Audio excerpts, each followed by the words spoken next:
guest today is Stephanie Mann. Stephanie is the executive director of an organization called Safe Kids Now, which is a nationwide network and growing. Stephanie is also an author, and she has been a crime consultant for 38 years. Please welcome Stephanie Mann. Hi, Rebecca. Good to see you again. It's wonderful to see you again. You have a new book out. I do. You do. And that book is called Street Safe Kids. 10 steps to having a street safe child so they don't make bad decisions for themselves and you are able to build trust and have time with your child. That's not all in the title. The title is Street Safe Kids, right? Yes, it is. That is wonderful. We would really love to have you teach people how they can go about reaching those goals. And your book does that, doesn't it? Yes, that's the whole point of it. As a matter of fact, I wrote it as a result of working with the homeless for 4.5 years. And I had a man ask me, how do I change my life? I don't know what to do. And I didn't know what to do. So I spent months just listening to the homeless people. And we started support groups. And I found out they didn't know some very basic stuff. So I thought I'd run through these 10 steps with you. And it's what some parents are busy. Some parents are not there for their kids, or there's problems in the marriage, and they've got their own problems going on. So this book is to help parents and any adult that cares about kids to help one child or 20 kids learn how to take charge of their life and stay safe. We've made it super easy for you. It also helps adults understand what went amiss in their own childhood and helps them heal, doesn't it? Yeah, let's break the cycle of abuse or whatever happened in your life. You're going to learn about how to stay spiritually centered yourself so that you can help your child, because we've got a lot of family support that needs to happen today. Stephanie, I think it would be wonderful if you would take us through those 10 steps. Okay, let's do it. All right. Well, the first step is realize how special you are. Now, that may sound simplistic, but it's not. A lot of kids may hear good things about who they are, but they hear the bad things, and that resonates with them. So you have to kind of go out of your way to say, you know, you are unique and special in every way. Children have undiscovered talents. And when we have 5 children a day committing suicide, that's a tragedy because kids do not realize how unique and special they are. So that is one of the first steps to get children to stay within themselves and understand who they are. Well, the destruction of self-confidence is the first step to the destruction of the life of a person, right? Absolutely. Absolutely. All of us have these unique talents, and all of us have so many capabilities, but we don't know that when we're kids. Whether we're 8 or whether we're 15, somebody needs to reinforce that. And the safe haven is home. It's family. It's whoever will help you and take time with you. So that's step 1. Step 2 is discover strength through pain.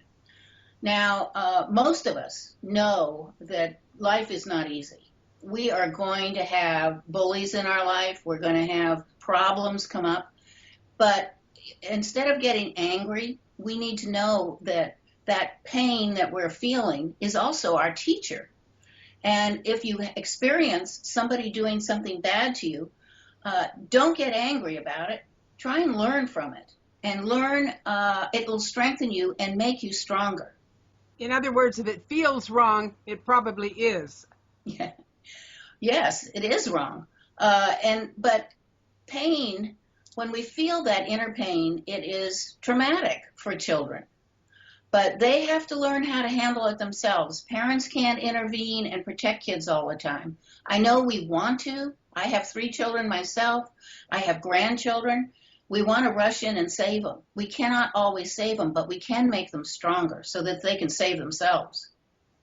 If they were to become more aware of what is correct in their feelings so that they had confidence in their own feelings, they would be safer, right? Absolutely, absolutely. Know that you're, like step 1, you're unique and special. And number 2, understand that you're going to have pain in your life and learn how to handle that pain. That's what step 2 is all about. So many children have been taught blind obedience, that they should just obey adults. This makes them extremely susceptible to injury, kidnapping, various problems of abuse, sexually, emotionally, and people don't really get that. They think that if a child is just obedient, it's a good kid, but they're also a vulnerable child. How can we help people understand that that is not a correct principle? You know, that is such an important point, Rebecca, because children need to know that they have their own voice. And parents or a guardian or whoever needs to encourage that in children. You can say no. As a matter of fact, one of the steps in the book is say no, go, yell, tell. And give them permission to say no if somebody touches you in the wrong way or bullies you. Encourage them to speak up. Go, leave the situation. And if they're really persistent and really keep bullying you, tell somebody, whether it's a parent or whether it's another adult or a teacher.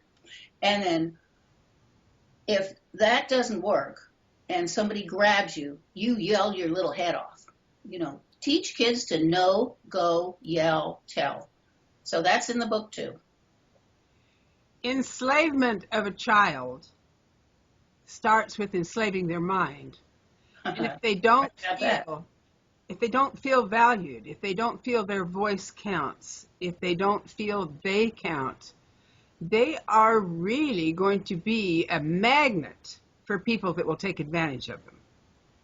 Absolutely. And that's exactly why we need to talk to our kids, encourage them. And then the step number 4 is how to find your spiritual center. And that means that you, as an individual, don't become a bully and you don't become a victim. I put this chart. We've got over 138 charts and visuals and illustrations in the book to help parents talk to their kids. And this is one of them. This is the spiritually centered child is in the middle, and that child is protected. You see the yellow line around them? That's protection. And the bully is in the red, and the blue is the victim. Now, the bully and the victim are off-center. Your goal as a parent is to teach them how to stay centered. Now, the bully and the victim are attracted to each other because the bully can get away with it. The bully is attracted to that victim, and we call them the pincushion child, because they will accept it. They are, as you said, vulnerable. You don't want your children to be vulnerable. You want them to be strong within themselves. So that is what step 4 is all about. How can parents get the balance themselves? And teaching a child to speak up, have a voice, and not be too timid is one side. But according to your graph, there's the other side. There's the bully, the overindulged child, the child who gets rewarded for having a tantrum in the grocery store. He gets the ice cream because his mother's embarrassed. How can we help parents themselves understand what they are doing to cause the imbalance? Well, you know, we've got a lot of what we call today dysfunctional families and parents that have been abused themselves. And this book helps them to see for themselves where they are in the scheme of things so that they can break that cycle. As a matter of fact, this book was first published a number of years ago and has been used by the homeless. We had homeless women teaching kids that were homeless how to be strong within themselves. because they use that at a homeless shelter. It's been used in after-school programs as to how to stay strong within themselves. Some children don't have a clue. Children pick up on it very quickly about how to stay centered within themselves. And especially when you use a graphic. Kids are very visual today. They've got computers, they've got iPhones, they've got all kinds of things that are visual today. So that helps them to understand a little more about how to stay spiritually centered and catch themselves. I've even had children in a class tell me, you know, I felt myself getting angrier and angrier, and then I went, oh no, I got to stay in my center. And it pulled them right back, and they turned around and walked away from a situation. So children, they just need some guidance. They don't need people to hound them all the time or punish them or spank them. They need guidance. And children learn what they live, what they see. So if they see parents that are terribly out of balance, usually that's what they're being taught unwittingly. They are being taught that. However, if somebody teaches them another way to look at it, they can see what's going on like I did. I had abuse in my family, but I could see, and some children already do this, that isn't right. When children are seeing parents be abusive, try to pound good behavior into them, the parents don't seem to comprehend that they can't teach their children nonviolence if they themselves use violence against their children to correct them. Absolutely. I had one father tell me he had two sons, and he was very proud of one son who was a banker. And he didn't mention the other son, and I said, well, how's your other son? And he said, well, ever since he was a little kid, he said, I've had to punish him severely for his behavior. And I said, and then he went on to say, I had one that I put through college, and I had one I had to put through a wall. And I said, well, how is that child that you put through the wall? And he said, well, I knew it. He's in prison. See, you cannot abuse, spank, hit, threaten children. It doesn't work. You lose trust between the parent and the child. This book is to build trust between parents and children. It's not about, what it is about. It's about helping children find their own identity. And if they don't have their own identity, they can't reach their potential in life. So it is a parent's responsibility to help them reach their own identity. And that's what you're doing when you share time. Time is love. So take some time with each child, 1 hour a week. That's all you need to do with this book. And do one step a week. That's it. And then reinforce it. There's a section in there for parents on how to reinforce step 1, step 2 through 10. So we want every child to reach their potential. Parents need to realize that abuse and violence does not make a child wiser. It wounds them. Terribly. It scars them. Our prisons are full of children that were abused. It costs the American taxpayer $124 billion a year, and 1 in 4 children are abused in some form. It's got to stop, and that's why this is so important a topic for parents and children. They can empower their child. They don't need to abuse them. We need to understand that responsibility and understanding need to replace violence and excessive control. Absolutely. And any parent can do it. All it takes is a minimum amount of time, but it takes time to talk to kids and let them know they are worthwhile, how to handle the pain that they feel in their life, how to handle their anger. Anger is a huge issue. If they learn how to handle anger from you, are they learning patience? Are they learning how to work with other people? Well, you have to look at your own behavior and say, okay, how do I want my children to grow up? If you're in an abusive relationship, Do something about it. Do not tolerate abuse in your family, because your children are going to do the same thing. They are all we've got to break this cycle. That's all there is to it.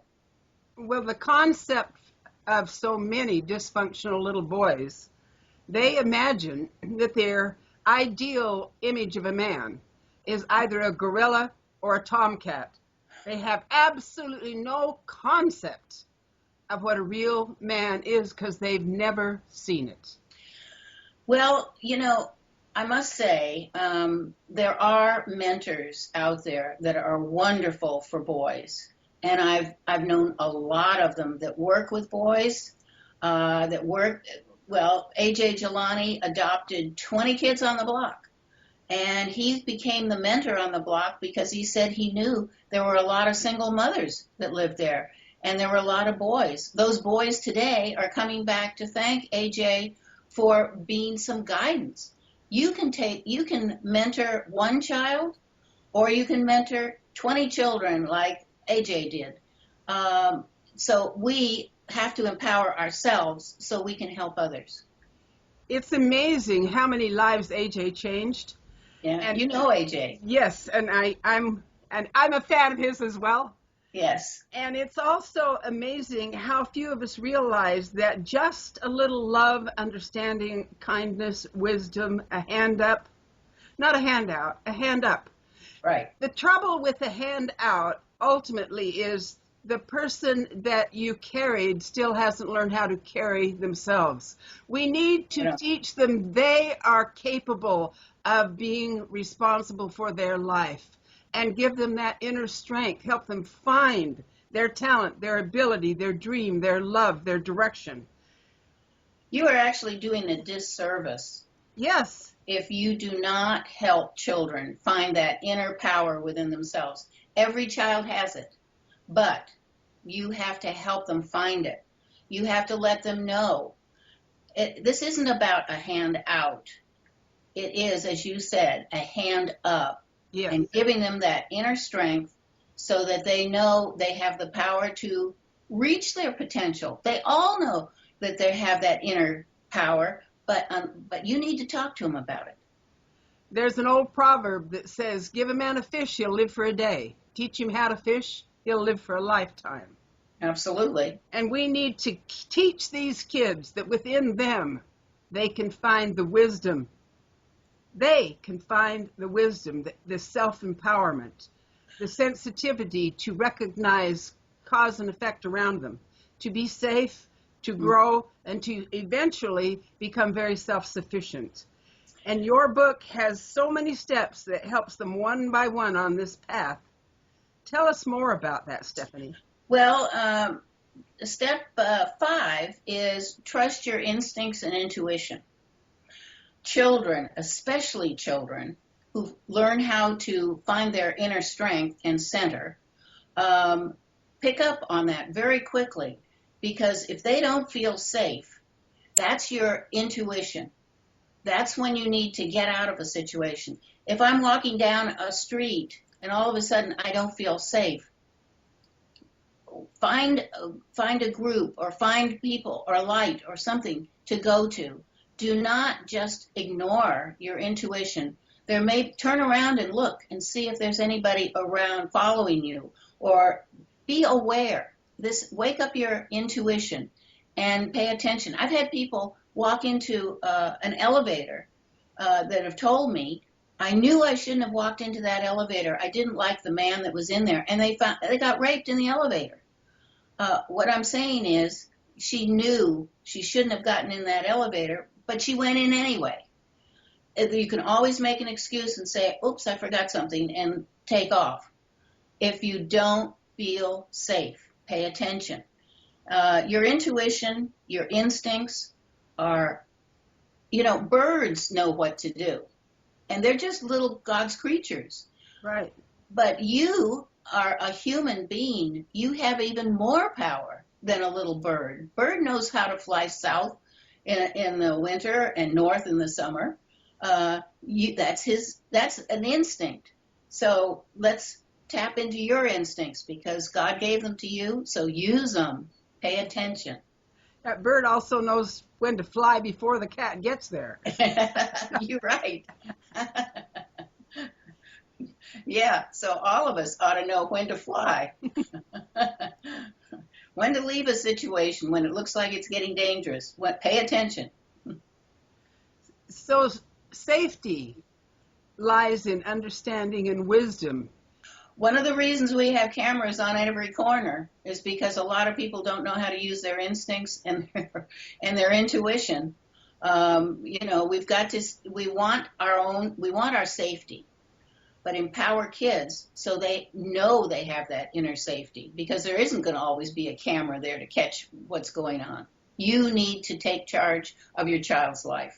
Well, more and more people are just going inside, pulling down the blinds and not paying any attention, even if they hear someone scream or a gun go off. They don't want to get involved. That's been going on for years, and that has to stop too, Rebecca. And that's where we make connections with others, because that's the worst thing you can do. You need to make connections in your neighborhood. If you want to keep your kids safe, there are two things you have to do. You have to teach them how to use their instincts, intuition, and how to stay centered. And you have to make a network of support around your kids. You will notice that all the kids that are young men or whoever that has gone in and shot up a school or mass shooters, they all say they were very isolated. And their parents, they pulled down the shades in their room. They stuck to the computer. Danger sign, parents. You have to pay attention to what your kids are doing. Be a snoop if you're not sure. Make sure you stay on top of it and know exactly. Parents should be the first to know their kids are in trouble, not the last. And when a child commits suicide or becomes a mass shooter or is a bully in the school, parents go, I didn't know that. Come on, parents, we got to wake up. We got to take responsibility for our own children and make a difference in their lives so that they will not turn to those behaviors. We can do better as parents. When children turn to suicide and killing other people, they have already experienced a deep devaluing of human life, theirs and everybody else's. Their value of life has diminished. We have a barometer in the book, Street Safe Kids, and you can look at the barometer, and at the bottom, I don't care about me, I don't care about anybody else, and at the top is I am a worthwhile person. I can accomplish anything I want to accomplish. So somewhere in the middle of that barometer, people can grade themselves as to where they are in the scheme of things. Give children the responsibility of finding who they are by saying, okay, where are you on this barometer? Where do you think you are? You here, here, here? So it gives parents an opportunity to talk to them about where they are. And it also helps parents to say, where am I? Where am I? Do I feel good about myself? Do I know that I can accomplish the goals that I would like to accomplish? So those are some of the things about taking charge of your life. That's what we all have to do, take charge of our own life so that we don't become followers. You know a lot about people that are followers. Yes, I do. You grew up in a cult. Now, there is nothing more dangerous than having people not have their own identity. They have to take charge of their own identity so that they know when somebody is manipulating them, when they know somebody is controlling their behavior, when they know that they are not their own person, when they rely on somebody else to tell them what to do, how to do it. That is manipulation. That is losing your identity. You join a gang tells you to do this. This is how you get initiated. You have to go punch people. You have to go kill somebody. You are shutting down your conscience, and you are becoming a follower. Dangerous stuff in America. It is extremely dangerous. A generation ago, in this country and elsewhere in the world, it was extremely popular to teach children to be obedient to adults, period. Yes. Period. Mm-hmm. And to respect their elders, period. Elders, anybody older than you.